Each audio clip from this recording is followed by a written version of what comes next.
ஆண்டவராகிய இயேசுவின் நாமத்தில் உங்கள் ஒவ்வொருவரையும் மிகுந்த அன்போடு கூட நான் வாழ்த்துகிறேன். மறுபடியும் நம்ம இந்த ஜெபத்தில் கூடி ஆண்டவரை நோக்கி ஜெபிப்பதற்கு கர்த்தர் கொடுத்த கிருபைக்காக ஆண்டவருக்கு ஸ்தோத்திரம். ஹல்லேலூயா. ஆண்டவர் நல்லவர். ஆமென். நம்முடைய காரியங்களை வாய்க்க பண்ணுகிற தேவன், நம்முடைய வாழ்க்கையில அற்புதங்களை செய்கிற தேவன் நம்மை நிச்சயமாகவே கைவிட மாட்டார். குறிப்பாக இந்த நாளில் நம்முடைய குடும்பங்களுக்காக தொடர்ந்து ஜெபித்து கொண்டு வருகிறோம். நிச்சயமாகவே முடிவு உண்டு என்று ஆண்டவர் சொன்ன வாக்குத்தத்தத்தை வைத்து தான் ஒவ்வொரு நாளும் ஜெபம் பண்றோம். ஆனா இன்னும் நடக்கலையே, இன்னும் வாய்க்கலையே என்கிற ஒரு எண்ணத்தோடு கூட நீங்க இருக்கலாம். ஆனா ஆண்டவர் சொல்லுகிறார், உங்க வாழ்க்கையில ஒரு அற்புதத்தை நான் செய்ய வல்லமை உடையவராய் இருக்கிறேன், உங்களுடைய காரியத்தை வாய்க்க பண்ணுவேன் என்று கர்த்தர் சொல்லுகிறார். ஆகவே நம்ம சோர்ந்து போகாமல் இந்த நேரத்துல நம்முடைய குடும்பங்களுக்காக நம்ம ஜெபிக்க போகிறோம். ஹல்லேலூயா. வேதத்தை நம்ம எல்லாரும் திறந்து நம்ம வாசித்து ஒரு வசனத்தை வாசித்து நம்ம ஜெபிக்க போகிறோம். பிலிப்பியர் 4ஆம் அதிகாரம், எல்லாரும் திருப்பிக் கொள்ளுங்கள். பிலிப்பியர் 4ஆம் அதிகாரம் முதல் வசனத்தை நம்ம வாசிக்க கேட்போமா? பிலிப்பியர் 4:1. ஆதலால் எனக்கு பிரியமும் வாஞ்சியுமான சகோதரனே, எனக்கு சந்தோஷமும் கிரீடமானவர்களே, பிரியமானவர்களே, இந்தபடியே கர்த்தருக்குள் நிலைத்திருங்கள். ஆமென். கர்த்தருக்குள் நிலைத்திருங்கள். ஹல்லேலூயா, ஹல்லேலூயா. இந்த வார்த்தையை பாருங்களேன், கர்த்தருக்குள் நிலைத்திருங்கள். பிரியமானவர்களே, நீங்கள் கர்த்தருக்குள் நிலைத்திருங்கள். இன்னைக்கு நம்ம ஆண்டவரை நோக்கி ஜெபிக்க போற முக்கியமான காரியம் என்ன தெரியுமா? நம்ம கடைசி வரைக்கும் நிலைத்திருக்கணும். தேவைக்காக ஆண்டவரை தேடுகிற சந்ததி நம்ம கிடையாது. ஆண்டவருக்குள்ள நம்ம நிலைத்திருக்கணும். கர்த்தருக்குள் நாம் நிலைத்திருக்கணும். நம்முடைய குடும்பத்தின் பிள்ளைகள் கர்த்தருக்குள் நிலைத்திருக்கணும். கர்த்தருக்காக வாழணும். ரட்சிக்கப்படாத பிள்ளைகளை கர்த்தர் ரட்சிப்புக்குள்ள நடத்தணும். இவை எல்லாவற்றுக்காக நம்ம எல்லாம் ஆண்டவரை நோக்கி பார்க்க போறோம். ஆண்டவரை நோக்கி நம்ம சொல்ல போறோம், அப்பா, எங்களுடைய குடும்பம் முழுவதும், நான் மாத்திரம் அல்ல, என் குடும்பத்தின் பிள்ளைகள் அத்தனை பேரும் உமக்குள் நிலைத்திருக்க கிருபை தாங்கப்பா. ஒருவேளை வாலிப பிள்ளைகள் அங்கும் இங்குமா அலசடிப்பட்டு கொண்டிருக்கலாம். ஒருவேளை உங்களுடைய கணவர் அல்லது மனைவி பின்வாங்கி போயிருக்கலாம், அல்லது உங்களுடைய பெற்றோரோ பிள்ளைகளோ பின்வாங்கி போயிருக்கலாம். இன்னைக்கு நம்ம ஆண்டவரை பார்த்து சொல்ல போறோம், ஆண்டவரே, நாங்கள் உங்களுக்குள்ள நிலைத்திருக்கணும். நாங்களும் எங்கள் வீட்டாருமோ வென்றால் உம்மையே சேவிக்கும்படி உமக்குள் நிலைத்திருக்க கிருபை தாங்கப்பான்னு கேட்க போறோம். இந்த நேரத்தில் ஒருவேளை உலகம், ஆசா பாசங்கள், சிற்றின்பங்கள், பிசாசு, பொல்லாத மனிதர்கள், தவறான பழக்க வழக்கங்கள், தவறான மனிதர்கள், இவர்களெல்லாம் உள்ள நுழைந்து நம்முடைய குடும்பத்தை கர்த்தருக்குள் நிலைத்திருக்க விடாதபடி தடுக்கலாம். இப்ப எல்லாம் ஜெபிக்கலாமா? எல்லா கட்டுகள் உடைக்கப்படணும். கர்த்தருக்குள்ள நம்ம நிலைத்திருப்பதற்கு தடைகளை கர்த்தர் மாற்றி போடணும். ஜெபிக்கலாமா? அன்பின் ஆண்டவரே, உம்மை நோக்கி நாங்கள் பார்க்கிறோம் ஐயா. உமக்குள் நிலைத்திருக்கிற அந்த அனுபவம் எங்களுக்கு வேண்டும் ராஜா. இயேசுவின் நாமத்தினாலே உம்மை நோக்கி நாங்கள் பார்க்கிறோம் அப்பா. எங்களுடைய குடும்பத்தில் இருக்கிற அத்தனை பேரும், நானும் என் வீட்டாரும் ஆண்டவரே உமக்குள் நிலைத்திருக்க, உமக்குள் ஆண்டவரே வாழ, உமக்காக வாழ கர்த்தர் எங்களுக்கு கிருபை பாராட்டுவீராக நாங்கள் ஜெபிக்கிறோம் அப்பா. ஆண்டவரே, ரட்சிக்கப்படாத பிள்ளைகள் மேல உம்முடைய வல்லமை இறங்கட்டும். ரட்சிப்பின் சந்தோஷம் ஆண்டவரை இறங்கட்டும் அப்பா. அவர்களை தொடுங்க அப்பா. பிசாசு பல விதங்களில பிள்ளைகளை, வாலிபர்களை, பெரியவர்களை கூட வஞ்சித்து வைத்திருக்கிறானே, அந்த வஞ்சனையான கிரியைகள் அழிக்கப்படுவதாக ராஜா. சத்ருவின் தந்திரங்கள் அழிக்கப்படுவதாக அப்பா. உம்மால் கூடாத காரியம் ஒன்றும் கிடையாதே. எல்லா சத்ருவின் கிரியைகளை அழித்து போட்டு உமக்குள் நிலைத்திருக்க விடாதபடிக்கு ஆண்டவரே, எல்லா கண்களின் இச்சை ஆண்டவரே எப்படி ஏவாளுக்குள்ளே வந்துச்சோ அதே போல தந்திரமாய் நுழைந்து விடாதபடிக்கு எல்லாவற்றையும் அழித்து போடுவீராக. ஆண்டவரே, உமக்குள் நாங்கள் நிலைத்திருக்கணும் அப்பா. குடும்பமாக நிலைத்திருக்கணும் அப்பா. ரட்சிப்புக்குள் நிலைத்திருக்கணும் அப்பா. அபிஷேகத்துல நிலைத்திருக்கணும் அப்பா. ஆண்டவரே, எல்லாவற்றுக்கும் மேலாக உம்முடைய வார்த்தையில நாங்கள் நிலைத்திருக்கணுமே ஆண்டவரே. யோவான் 15ஆம் அதிகாரத்தில், என் வார்த்தை உங்களிலும் நீங்கள் என்னிலும் என் வார்த்தை உங்களிலும் நிலைத்திருந்தால் நீங்கள் கேட்டுக்கொள்வது எதுவோ அது உங்களுக்கு கிடைக்கும் என்று சொன்னீரப்பா. அப்படியே கர்த்தாவே, நாங்கள் எல்லாரும் குடும்பமாக உமக்குள் நிலைத்திருக்க, எல்லாரும் உமக்குள் நிலைத்திருக்க, சிறு பிள்ளைகள் முதல் பெரியவர்கள் வரைக்கும் உமக்குள் நிலைத்திருக்க, உம்முடைய வார்த்தையில் நிலைத்திருக்க, ரட்சிப்பில் நிலைத்திருக்க, அபிஷேகத்தில் நிலைத்திருக்க, வருகை மட்டும் நிலைத்திருக்க கிருபை கொடுப்பீராக. சத்ருவின் தந்திரங்கள் அழிக்கப்படுவதாக, சத்ருவின் கிரியைகள் வேரோடு அழிக்கப்படுவதாக, பிடுங்கி போடப்படுவதாக நாங்கள் ஜெபிக்கிறோம். கர்த்தர் எங்கள் ஜெபங்களை கேட்டு உமக்குள் நிலைத்திருக்க எங்களுக்கும் குடும்பங்களுக்கும் கிருபை பாராட்டுகிறபடியால், உம்முடைய வார்த்தையில் நிலைத்திருக்க கிருபை பாராட்டுகிறபடியால் கரங்களை தட்டி உம்மை நன்றியோடு ஸ்தோத்திரிக்கிறோம் அப்பா. ஸ்தோத்திரம் அப்பா, ஸ்தோத்திரம் அப்பா. நானும் என் வீட்டாருமோ வென்றார் கர்த்தரை சேவிப்போம். நீயும் சேவிப்பாயா, நீயும் சேவிப்பாயா. நானும் என் வீட்டாருமோ வென்றார் கர்த்தரை சேவிப்போம். நீயும் சேவிப்பாயா, நீயும் சேவிப்பாயா. நிலைத்திருக்க, அவருக்காக வாழ, அவருடைய வருகை வரைக்கும் அபிஷேகத்துல ரட்சிப்புல நிலைத்திருக்க கர்த்தர் நமக்கு கிருபை பாராட்டி இருக்கிறார். அவரையே நம்ம குடும்பமாய் சேவிக்க போகிறோம். ஹல்லேலூயா. எல்லாம் உற்சாகத்தோடு ஹல்லேலூயா சொல்லலாமா? ஒருவேளை இன்றைக்கு உங்களுடைய வீட்டில் இருக்கிறவங்க உங்களோடு கூட ஜெபிக்காமல் இருக்கலாம். ஆனால் வருகிற நாட்களிலே எல்லாரும் இணைந்து ஜெபிக்க போகிறோம். எல்லாரும் இணைந்து கர்த்தருக்காக வாழ போகிறோம். ஹல்லேலூயா. கர்த்தருக்கு ஸ்தோத்திரம். இப்போ நம்ம வாசிக்க கேட்க போகிற ஒரு வசனம் பிலிப்பியர் 4ஆம் அதிகாரம் 2ஆம் வசனத்தை நம்ம எல்லாரும் சேர்ந்து வாசிக்கலாமா? வாசிக்க கேட்போமா? பிலிப்பியர் 4:2. கர்த்தருக்குள் ஒரே சிந்தையா இருக்க யோத்தியாளுக்கும் சிந்திகையாளுக்குள்ளும் புத்தி சொல்லுகிறேன். ஆமேன். கர்த்தருக்குள் ஒரே சிந்தையா இருக்க வேண்டும். ஆமேன். ஹல்லேலூயா. கர்த்தருக்கு ஸ்தோத்திரம். இந்த நேரத்துல நம்ம முக்கியமா ஜெபிக்க போற காரியம், நம்முடைய குடும்பங்களுக்குள்ளே ஒரு மனப்பாட்டின் நாவி, ஒரே சிந்தை. அதுவும் பாருங்க, கர்த்தருக்கும் நமக்கும் குடும்பத்தினருக்கும் ஒரே சிந்தையா இருக்கணும். ஹல்லேலூயா. கர்த்தருக்குள் நிலைத்திருக்கிற, கர்த்தருக்குள்ள ரட்சிப்புக்குள்ள இருக்கிற நிறைய பேர் கூட ஒரே சிந்தையா இருக்கிறது இல்ல. ஆண்டவரே, என் வாழ்க்கையில என் குடும்பத்துல நாங்கள் ஒரு மனப்பாடோடு வாழணும் அப்படின்னு நினைக்கிறது இல்ல. ஆனா இன்றைக்கு பிலிப்பியர் சபைக்கு சொன்னது போல பவுல் மூலமாக ஆண்டவர் இன்றைக்கு நமக்கு கற்றுக் கொடுக்கிற காரியம் என்ன தெரியுமா? ஒரே இருதயமா இருக்கணும், ஒரே சிந்தையா இருக்கணும். அதுவும் கர்த்தருடைய சிந்தையா இருக்கணும். நம்முடைய குடும்பத்துல எல்லாரும் கைகளை உயர்த்தி ஆண்டவரை நோக்கி ஜெபம் பண்ணுவோமா? குடும்பத்துல இருக்கிற பிரிவினை ஆவிகளை எல்லாம் துரத்தி ஜெபம் பண்ண போறோம். எல்லா போராட்டங்கள், ஒரு சிந்தை இல்லைனாலே அங்க பிரச்சனை தான் வரும். சபைகளில ஒரு மனப்பாடு இல்லைன்னா அங்க பிரச்சனை, தொழில் செய்கிற இடத்துல ஒரு மனப்பாடு இல்லைன்னா பிரச்சனை.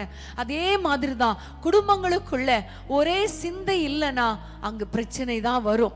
இப்ப ஆண்டவரிடத்துல சொல்ல போறோம், அப்பா எங்கள் குடும்பங்களுக்குள்ளே ஆண்டவரே உம்முடைய சிந்தை, ஒரே சிந்தை எங்கள் எல்லாருக்குள்ள ஒரே சிந்தையை தாருங்கப்பான்னு கேட்போமா? நிறைய குடும்பங்கள் ஒரே சிந்தை இல்லாததுனால பிரிந்து வாழ்ந்து கொண்டு இருக்கிறாங்க. இன்னைக்கு நம்ம ஆண்டவரிடத்துல கேட்க போறோம், அப்பா அந்த பிரிவினைகளை எல்லாம் மாற்றுங்க. சண்டைகள் சச்சரவுகள் வேண்டாம், வாக்குவாதங்கள் வேண்டாம். எல்லாருடைய சிந்தையும் உமக்குள் ஒரே சிந்தையா இருக்க எங்களுக்கு கிருபை தாங்கப்பா. ஹல்லேலூயா. கிறிஸ்துவுக்குள் நம்முடைய சிந்தனைகளை சிறையாக்கும்படி கர்த்தர் இன்னைக்கு கிருபை பாராட்ட போகிறார். எல்லாம் ஜெபிக்கலாமா? எல்லாரும் என்னோடு கூட இணைந்து ஜெபம் பண்ணுவீங்களா? ஹல்லேலூயா. அப்பா உமக்கு ஸ்தோத்திரம் அப்பா. ஆண்டவரே உமக்கு ஸ்தோத்திரம் அப்பா. எங்கள் குடும்பங்களிலே ஆண்டவரே ஒரு மனப்பாட்டி நாவியை தருவீராக, ஒரே சிந்தையை தருவீராக. உம்முடைய சிந்தை, உமக்குள் ஆண்டவரே இருக்கிற சிந்தை எங்கள் ஒவ்வொருவருக்கும் கட்டளையிட வேண்டும் என்று பாரத்தோடு ஜெபிக்கிறோம் அப்பா. எந்தெந்த வீடுகளில் எல்லாம் இப்ப கூட சண்டை போட்டுட்டு உட்கார்ந்து இருக்கிறாங்களோ, அவங்க யாரெல்லாம் பாரத்தோடு ஜெபிக்கிறாங்களோ, இப்பொழுது கர்த்தாவே ஒரு மனப்பாட்டி நாவி, ஒரே சிந்தை கொடுப்பீராக. ஆண்டவரே, நிறைய குடும்பங்கள்ல கணவன் சொல்றத மனைவி கேட்கறது இல்ல, மனைவி சொல்றத கணவன் கேட்கறது இல்ல, பெற்றோர் சொல்றத பிள்ளைங்க கேட்கறது இல்ல, பிள்ளைங்க சொல்றத பெற்றோர் கேட்கறது இல்ல. இப்படி ஆண்டவரே, ஒரே பிரச்சனை ஆண்டவரே, ஒரே போராட்டம் ஆண்டவரே. இன்னைக்கு நாங்கள் உம்மை பார்த்து நாங்கள் ஜெபிக்கிறோம் அப்பா. எல்லாருக்குள்ளே ஒரே சிந்தையை தாங்க. கணவன் என்ன நினைக்கிறாரோ அதை மனைவி நினைக்கட்டும். பிள்ளைகள் என்ன நினைக்கிறாங்களோ அல்லது பெற்றோர் என்ன நினைக்கிறாங்களோ அதை பிள்ளைகள் நினைக்கட்டும் அப்பா. இப்படிப்பட்ட ஒரே சிந்தை, இப்படிப்பட்ட ஒரே சிந்தை, அதுவும் உமக்குள்ளான ஒரு சிந்தை ஆண்டவரே ஒவ்வொருவர் குடும்பங்களுக்குள்ளே இறங்கி வரட்டும் அப்பா. பிரிவினை நாவிகளை இயேசுவின் நாமத்தில் துரத்துகிறோம். கோர்ட்டு கேஸ்ல கூட ஒருவேளை அப்பா நம்முடைய பிள்ளைகளுடைய வாழ்க்கை நின்று கொண்டிருக்கலாம். இயேசுவின் நாமத்தில் அந்த ஆண்டவரே கேஸ்களை எல்லாம் ஆண்டவரை ரத்து செய்து ஆண்டவரை இவர்கள் மறுபடியும் ஒருமனப்பட்டு வாழ, ஒரே சிந்தையாய் வாழ ஒரு சந்தர்ப்பத்தை ஏற்படுத்தி கொடுப்பீராக ராஜா. ஆண்டவரே, கணவனை விட்டு பிரிந்து போன மனைவிகள், மனைவியை விட்டு பிரிந்து போன கணவர்கள் அப்பா எல்லாரும் ஒன்றாக வருவார்களாக, மறுபடியும் இணைக்கப்படுவார்களாக. ஒரே வீட்டில் ஒரே சிந்தை இல்லாமல் அப்பா ஒரே சண்டை, ஒரே வாக்குவாதத்தோடு இருக்கிற குடும்பங்களிலே உம்முடைய வல்லமை இறங்கட்டும் அப்பா. ஒரே சிந்தையினால உம்முடைய பிள்ளைகளை, குடும்பங்களை நிரப்புவீராக நாங்கள் ஜெபிக்கிறோம் அப்பா. பிரிவினை நாவிகள் ஆண்டவரே இயேசுவின் நாமத்தில் வெளியேறுவதாக, வெளியேறுவதாக. ஒரு மனப்பாட்டை கெடுக்கிற பொல்லாத சத்ருவின் கிரியைகள் அழிக்கப்படுவதாக, அழிக்கப்படுவதாக. அப்பா உமக்கு ஸ்தோத்திரம் அப்பா. ஆண்டவரே உமக்கு நன்றி அப்பா. முப்புரி நூல் ஆண்டவரே சீக்கிரம் அறாது என்று சொல்லப்பட்டபடி ஆண்டவரே நீங்களும் நாங்களும், நீங்களும் நாங்களும் ஆண்டவரே உமக்குள் ஒரே சிந்தையா இருக்க கர்த்தர் கிருபை பாராட்டுங்க அப்பா. ஆண்டவரே, பிதாக்களுடைய இருதயத்தை பிள்ளைகளிடத்துக்கும், பிள்ளைகளுடைய இருதயத்தை பிதாக்களிடத்துக்கும் திருப்புகிற தேவனே, இன்றைக்கு அற்புதங்களை செய்வீராக. இந்த இரவில் அற்புதங்களை செய்வீராக இயேசுவின் நாமத்தில் அப்பா. பெற்றோரை கனம் பண்ணட்டும் பிள்ளைகள், பிள்ளைகளை கோபமூட்டக்கூடாது அப்பா. இப்படிப்பட்ட கிருபைகளை இந்த ஆலோசனைகளின்படி நடக்க ஒரே சிந்தையை குடும்பங்களுக்குள் கொடுப்பீராக, குடும்பங்களுக்குள் கட்டளையிடுவீராக. எங்கள் ஜெபங்களை கேட்டதற்காய் ஸ்தோத்திரம். இயேசுவின் நாமத்தில் பிதாவே, ஆமென், ஆமென். கர்த்தர் நாமம் என் புகழிடவே, கருத்தோடு துதித்திடுவே. கர்த்தர் நாமம் என் புகழிடவே, கருத்தோடு துதித்திடுவே.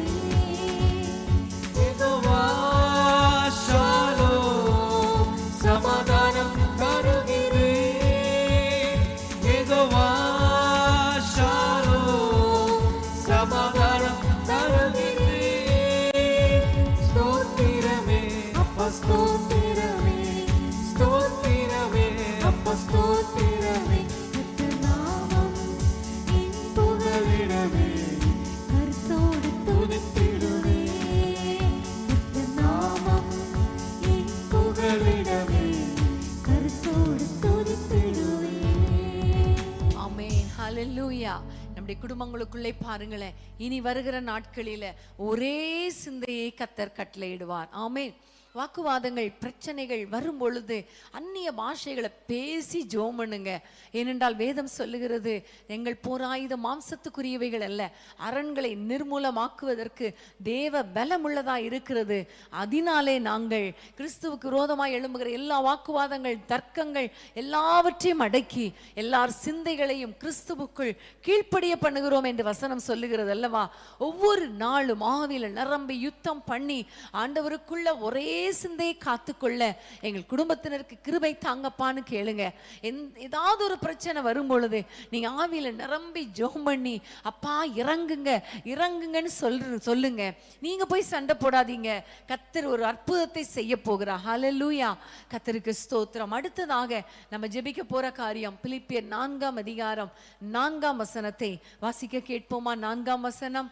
கர்த்தருக்குள் எப்பொழுதும் சந்தோஷமாயிருங்கள், சந்தோஷமாயிருங்கள் என்று மறுபடியும் சொல்லுகிறேன். ஆமென். கர்த்தருக்குள் சந்தோஷமாய் இருங்கள். ஹல்லேலூயா. முதல்ல நம்ம பார்த்தோம் கர்த்தருக்குள் நிலைத்திருக்கிற ஒரு அபிஷேகம், ஒரு கிருபை. அடுத்ததாக கர்த்தருக்குள் ஒரே சிந்தையா இருக்கிற ஒரு பாக்கியம், குடும்பத்துல அப்படிப்பட்ட ஒரு பாக்கியம். அது மாத்திரமல்ல, கர்த்தருக்குள் எப்பொழுதும் சந்தோஷமாய் இருங்கள். ஆமென். இதுதானே முடியல இல்லையா? காலையில் இருந்த சந்தோஷம், சர்ச் இன்னைக்கெல்லாம் நல்ல ஆராதனையில் போய் கலந்து கொண்டு சந்தோஷமாக தான் வர்றேன். ஆனால் வீட்டுக்கு வந்த உடனே ஒரு பிரச்சனை. டெய்லி 5:30 மீட்டிங் சந்தோஷமாக இருக்குது, ஆனால் அடுத்த நாள் காலையில் மறுபடியும் பிரச்சனை. இப்படி ஒவ்வொரு நாளும் ஒரு நேரம் இருக்கிற சந்தோஷம் இன்னொரு நேரம் இல்லையே. சந்தோஷத்தை சாத்தான் திருடிறானே, அல்லது சந்தோஷப்படுறதுக்கு என்ன இருக்குது? ஒரு அற்புதம் கூட என் வாழ்க்கையில் நடக்கலையே, என் வாழ்க்கை ரொம்ப வெறுமையாக இருக்கிறது. ஒரு பக்கம் பொருளாதார பிரச்சனை, ஒரு பக்கம் குடும்ப பிரச்சனை, ஒரு பக்கம் திருமண தடைகள், ஒரு பக்கம் குழந்தை இல்லாத பிரச்சனை, இப்படி பல விதங்கள்ல, இன்னொரு பக்கம் பலவீனங்கள். இப்படி இந்த நாள சந்தோஷப்படவே முடியலையே. ஒரு நாள் இருக்கிற பிரச்சனை அது தீந்துச்சுன்னு பார்த்தா அடுத்த நாள் வேறு விதத்துல வேறு ஒரு பிரச்சனை வருது. இப்படி எந்த நேரத்துல என்ன பிரச்சனை வருமோ தெரியலையே, எங்களால எப்படி சந்தோஷமா இருக்கும் அப்படின்னு நீங்க நினைக்கிறீங்களா? 6ஆம் வசனத்தை 7ஆம் வசனத்தை நம்ம வாசிக்க கேட்போமா? பிலிப்பியர் 4:6-7 வசனங்கள். நீங்கள் ஒன்றுக்கும் கவலைப்படாமல் எல்லாவற்றையும் குறித்து உங்கள் விண்ணப்பங்களை ஸ்தோத்திரத்தோடு கூடிய ஜபத்தினாலும் வேண்டுதலினாலும் தேவனுக்கு தெரியப்படுத்துங்கள். அப்பொழுது எல்லா புத்திக்கும் மேலான தேவ சமாதானம் உங்கள் இருதயங்களையும் உங்கள் சிந்தைகளையும் கிறிஸ்து இயேசுக்குள்ளாக காத்துக்கொள்ளும். ஆமென், ஹல்லேலூயா. உங்களுக்கு பிரச்சனைகள் போராட்டங்கள் வந்து உங்களுடைய சந்தோஷத்தை கெடுக்கிறதா? உடனே நம்ம செய்ய வேண்டிய காரியம் என்ன தெரியுமா? ஆண்டவருக்கு தெரியப்படுத்தணும். ஹல்லேலூயா. எல்லா காரியங்களையும் ஆண்டவருக்கு தெரியப்படுத்தணும். அப்பா ஸ்தோத்திரம் சொல்லி ஆண்டவரிடத்துல ஜெபத்தினாலும் வேண்டுதலினாலும் தேவனுக்கு தெரியப்படுத்தும் பொழுது எல்லா புத்திக்கும் மேலான தேவ சமாதானம் நம்மை ஆட்கொள்ளும். நம்ம சந்தோஷமாய் வாழ முடியும். ஹல்லேலூயா. இந்த நேரத்துல உங்களுடைய சந்தோஷத்தை திருடுகிற பிரச்சனை என்ன? உங்களை கவலைப்படுத்துகிற வேதனைப்படுத்துகிற காரியங்கள் என்ன? சந்தோஷப்பட விடாதபடிக்கு என் குடும்பத்தில் அற்புதங்கள் நடக்கலையேன்னு வேதனையோடு இருக்கிறீங்களா? இன்னைக்கு ஆண்டவரிடத்துல நம்ம தெரியப்படுத்தலாமா? நம்ம ஆண்டவருக்கு தெரியப்படுத்த போறோம். அற்புதங்களின் வாரமா இருக்கணும். அந்த வாரத்துல நம்ம ஜெபிக்கிற அத்தனை ஜெபங்களுக்கும் கர்த்தர் பதில் கொடுக்கணும். ஜெபம் பண்ணோம். நான் நினைக்கிறேன் எப்படியும் ஒரு பாதி பேருக்காது கர்த்தர் அற்புதங்களை செய்திருக்கிறார். ஹல்லேலூயா, ஸ்தோத்திரம். ஒருவேளை ஒரு சிலருக்கு பாதி பிரச்சனைகள் தீர்ந்துருச்சு, பாதி பிரச்சனை இருக்கு அப்படின்னு நினைக்கலாம். ஒரு சிலர் நினைக்கலாம் ஒண்ணுமே நடந்த மாதிரி இல்லையே, கஷ்டமா இருக்கே, கவலையா இருக்கே. நீங்க சோர்ந்து போகாதீங்க. இன்னைக்கு ஆண்டவர் சொல்லி இருக்கிறார் இல்லையா, கர்த்தருக்குள் சந்தோஷமா இருங்க. என்ன பிரச்சனை வந்தாலும் நான் சந்தோஷமா இருப்பேன்னு முதல்ல சொல்லுங்க. ரெண்டாவது, சந்தோஷமா இருப்பதற்கு தடையா இருக்கிற எல்லா காரியங்களையும் தேவனுக்கு நான் தெரியப்படுத்துவேன்னு சொல்லுங்களேன். கர்த்தர் உங்களை சந்தோஷமாய் காத்துக்கொள்வார். நம்ம எல்லாம் ஜெபிக்கலாமா? எல்லா காரியத்தையும் எல்லா பிரச்சனைகளையும் ஆண்டவருடைய கரத்துல ஒப்பு கொடுத்து சந்தோஷமா இருக்க, சந்தோஷத்தை காத்துக்கொள்ள ஆண்டவர் நமக்கு கிருபை பாராட்ட போகிறார். எல்லாம் ஜெபிக்கலாமா? ஹல்லேலூயா. அப்பா உமக்கு ஸ்தோத்திரம். அப்பா அன்பின் தகப்பனே, உம்மை நன்றியோடு துதிக்கிறோம் ஐயா.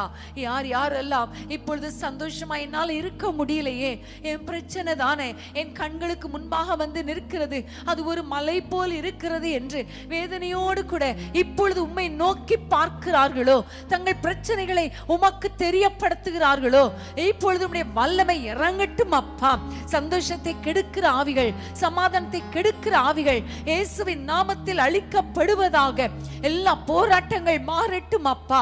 நன்மையும் கிருபையும் உம்முடைய பிள்ளைகளை தொடரட்டும் கர்த்தாவே. இவர்கள் வாழ்க்கையில் இருக்கிற பிரச்சனைகள் அப்பா மாறட்டும் ஐயா. குடும்ப பிரச்சனை மாறட்டும், சந்ததிகளின் பிரச்சனைகள் மாறட்டும், பிள்ளைகளின் ஆண்டவரே காரியங்கள்ல ஆண்டவரே அற்புதங்கள் நடப்பதாக, பொருளாதார பிரச்சனைகள் மாறுவதாக, கடன் பிரச்சனை மாறுவதாக. இயேசுவின் நாமத்தில் பலவீனங்கள் மாறட்டும் அப்பா. எல்லா வியாதிகள் இயேசுவின் நாமத்தில் இப்பொழுதே மறைந்து போவதாக. உம்முடைய சுகமளிக்கும் வல்லமை இறங்கட்டும் அப்பா. நீர் எவ்வளவு நல்லவர் அப்பா. உம்மை நன்றியோடு ஸ்தோத்திரிக்கிறோம். நீ ஆண்டவரை ஸ்தோத்திரிக்கிறோம். எல்லா பிரச்சனைகளும் உங்களுக்கு தெரியப்படுத்துகிறோம். சந்தோஷத்தோடு உம்முடைய பிள்ளைகளை காத்துக்கொள்வீராக. உமக்குள் எப்பொழுதும் சந்தோஷமா இருக்கும்படி உம்முடைய பிள்ளைகளுடைய சிறையிருப்புகள் மாறுவதாக, சிறையிருப்புகள் மாறுவதாக, போராட்டங்கள் மாறுவதாக, பிரச்சனைகள் மாறுவதாக. ஹல்லேலூயா, ஹல்லேலூயா. ஆண்டவரே, குடும்பத்திலே சந்தோஷத்தை தடை பண்ணுகிற எல்லா சத்துருவின் கிரியைகள் அழிக்கப்படுவதாக. ஆவிக்குரிய வாழ்க்கையிலே உமக்குள் சந்தோஷமா இராதபடிக்கு தடை பண்ணுகிற சத்துருவின் கிரியைகள் அழிக்கப்படுவதாக. நன்மைகளை தடை பண்ணுகிற ஆவிகள் அழிக்கப்படுவதாக. எல்லாவற்றுக்கும் மேலாக உம்முடைய சமூகத்திலே ஒப்பு கொடுக்கிறோம் அப்பா. உமக்கு தெரியப்படுத்துகிறோம் அப்பா. யாரெல்லாம் தங்கள் பிரச்சனைகளை இப்பொழுது உமக்கு தெரியப்படுத்தினார்களோ இப்பொழுது உம்முடைய வல்லமை இறங்குவதாக. சந்தோஷத்தினால் நிரப்புவீராக, சமாதானத்தினால நிரப்புவீராக. இவர்கள் குடும்பங்கள் வாழ்ந்து சுகமாயிருப்பதாக. பெரிய காரியங்களை செய்யும். எங்கள் ஜெபங்களை எல்லாம் கேட்டு அப்பா எங்கள் குடும்பங்களை சந்தோஷப்படுத்த போகிறதற்காக உமக்கு நன்றி நன்றி நன்றி. இயேசுவின் நாமத்தில் பிதாவே, ஆமென் ஆமென்.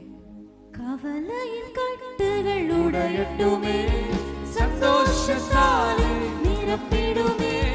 கவலையின் கட்டுகள் உடையட்டுமே, சந்தோஷத்தாலே நிரப்பிடுமே. என் இரவுகள் எல்லாம் துதி நேரமாய் உயிரடைய வேண்டுமே. என் இரவுகள் எல்லாம் துதி நேரமாய் உயிரடைய வேண்டுமே. உயிரடைய வேண்டுமே. உயிரடைய வேண்டுமே. உயிரடைய வேண்டுமே. உயிரடைய வேண்டுமே. உன்னன் உயிர்த்தெழுந்த வல்லமை வேண்டுமே. உன்னன் உயிர்த்தெழுந்த வல்லமை வேண்டுமே. பாதாள கட்டுகள் உடையட்டுமே, பார்வோனின் வல்லமை அழியட்டுமே. பாதாள கட்டுகள் உடையட்டுமே.